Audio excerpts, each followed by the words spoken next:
الكذاب اللي قال إنه الحب ما بيطعم خبز، وهون الدليل.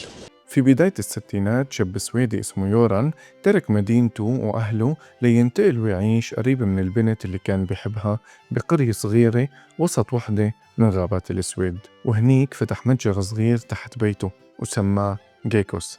كان يشتري البضاعة وقت التخفيضات، يرجع يغلفها ويبيعها بسعر أعلى.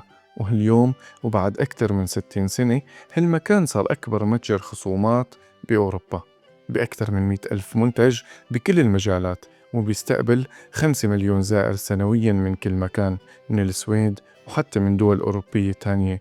فالقرية الصغيرة كبرت وصارت وجهة سياحية متكاملة بفضل هالمتجر الصغير. فنادق، أكواخ، كرفانات على مد النظر، ومطاعم من مختلف الثقافات من حول العالم. لأنه هالمكان صار جزء من الثقافة السويدية، فكان طبيعي يقدم أشهر المأكولات التقليدية السويدية، ومنها هالطبق اللي بيتألف من كرات اللحم مع البطاطا المسلوقة ونوع من أنواع المربيات للفواكه المشهورة بالغابات السويدية. قصة هالمتجر هي قصة عاشق حب من قلبه، وبيبادلوا الحب 5 مليون زائر كل سنة.